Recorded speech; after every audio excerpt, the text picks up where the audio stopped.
काफी सारी बातें हैं। और जो गौतम गंभीर की बात आप कर रहे हैं, आप याद कीजिए कुछ दिन पहले ही राजस्थान से ऐसी खबर आई थी जिसपे पूछा गया, तो वहाँ के राजस्थान से नहीं, माफ करें, गुजरात से ऐसी खबर आई थी, मुख्यमंत्री से जब पूछा गया तो उन्होंने क्या कहा था, और उसके बाद किसी अखबार ने नंबर छाप दिया कि इस नंबर से कांटेक्ट कर लीजिए। तो स्थितियां वैसी ही हैं। आप समझ सकते हैं कि जब आप राजनीतिक लाभ लेने की कोशिश करते हैं तो क्या कुछ होता है, वो यहाँ साफ समझ में आ रहा है। और खासकर कोरोना के नाम पर भी अगर एक तरफ हाहाकार मचा हुआ है, जो कह रहा हूं कि सड़क से लेकर शमशान तक हाहाकार है, मरने से पहले और मरने के बाद हर तरफ यहाँ स्थितियां कैसी बनी हुई हैं, परिस्थितियां कैसी बनी हुई है, वो सब जान रहे हैं। और उसके बाद भी अगर आप राजनीति करने से बाज नहीं आते हैं तो क्या कहा जाए। और 20 मिनट का टाइम आप चूज करके आते हैं, तो वो 20 मिनट का समय जो है वो भी बिल्कुल आप फिक्स करके आते हैं कि हाँ ये 20 मिनट है, इस समय लोग आईपीएल से हटेंगे और मुझे देखेंगे, फिर आईपीएल में चले जाएंगे, चलो एंटरटेनमेंट करके एक एंटरटेन करके आ जाओ।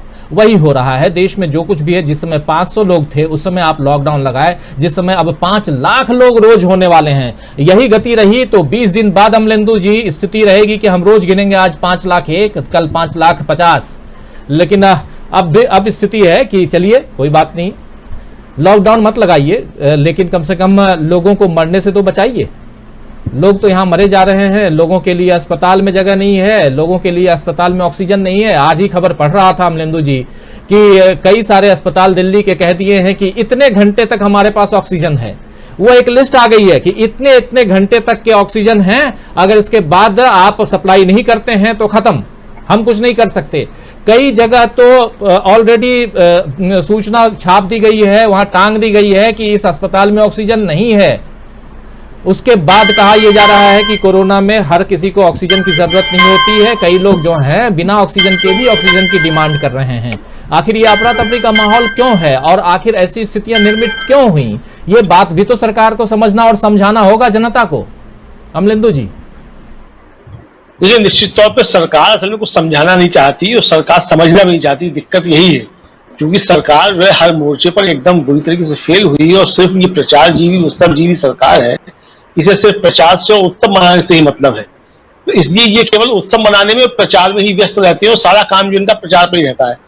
अब ये इस चीज को मतलब ये समझ ही नहीं रहे थे कि ये गंभीर इतनी बीमारी हो जाएगी और ये बीमारी को ये सिर्फ प्रचार के जरिए निपटाना चाहते थे। और आज भी सरकार के एटीट्यूड में कोई अंतर आया हो ऐसा नहीं है। इतनी गंभीर समस्या होने के बावजूद सरकार आज भी जो है पूरा उसका खेल जो है वो मीडिया मैनेजमेंट और प्रचार पे ही जिंदा है। मतलब पूरी सरकार, एक हफ्ते पहले फिर उत्तर प्रदेश में घोषणा की गई कि नए कोविड अस्पताल बनेंगे और प्लांट बन जाएंगे और अखबारों में खबरें छप गई कि बनना शुरू हो गया और 2 दिन के अंदर अस्पताल तैयार हो जाएगा। हफ्ता भर हो जाएगा, तब तो कुछ हुआ नहीं। कहाँ गए वो कोविड के अस्पताल, कहाँ गए वो ऑक्सीजन के प्लांट, कुछ अता पता नहीं है। दूसरा, प्रधानमंत्री जो है, जैसे कल प्रधानमंत्री बोले, कल के प्रधानमंत्री के जो कुल मिला के 20 मिनट का भाषण था, ये ठीक है जो अजय जी ने बिल्कुल उस पर फोकस किया कि आईपीएल के जो बीच का समय था उसको उन्होंने वो कैच किया कि उनकी टीआरपी जो गिर ना पाए मिला के। वैसे ही प्रधानमंत्री का मुकाबला जो है लगातार कई साल तक जो सनी लियोन से रहा है गूगल सर्च में, और सनी लियोन जो प्रधानमंत्री को पछाड़ती रही है गूगल सर्च में 3 साल तक लगातार। मतलब प्रधानमंत्री से ज्यादा सनी लियोन जो है वो सर्च की जाती रही है। तो प्रधानमंत्री जो है वो ये चीजें उस पर बहुत ध्यान रखते हैं कि गूगल सर्च में वो आगे जा रहे हैं कि नहीं जा रहे हैं, टीआरपी को कितनी मिल रही है कि नहीं मिल रही है। लेकिन कल जिस 20 मिनट प्रधानमंत्री बोले हैं, आप कोई भी सोशल मीडिया का प्लेटफॉर्म उठा के देख लीजिए, चाहे यूट्यूब देख लीजिए, चाहे चैनल्स के जो अपने फेसबुक पेज है उनको देख लीजिए, जितने कमेंट आए हैं 90% जो है वो प्रधानमंत्री से सवाल जवाब करते हुए या प्रधानमंत्री का माहौल आते हुए जवाब। मतलब ये प्रधानमंत्री को देखना चाहिए कि उनका स्तर जो है वो कहां पहुंच गया है और जनता उनको अब किस तरीके से ले रही है, जनता क्या क्या समझने लगी है।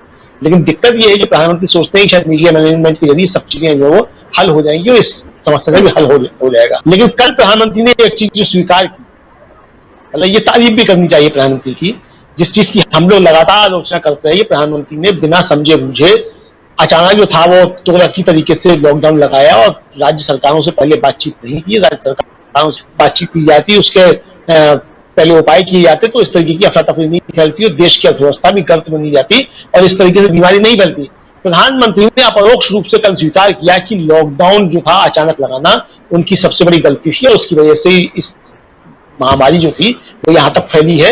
ये प्रधानमंत्री ने कल अपरोक्ष रूप से स्वीकार कर लिया है, भले ही वो सीधे सीधे स्वीकार करने से हिचकिचाते रहे हैं।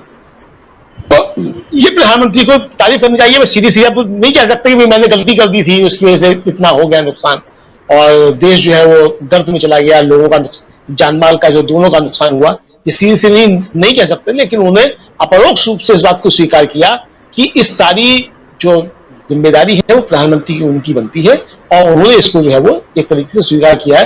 तो प्रधानमंत्री की इस बात की मुझे लगता है कि तारीफ भी की जानी चाहिए कि उन्होंने स्वीकार किया कि देश के सामने आज जो परिस्थितियां हैं, जो भी बनी है, उसके सीधे सीधे जिम्मेदार प्रधानमंत्री स्वयं।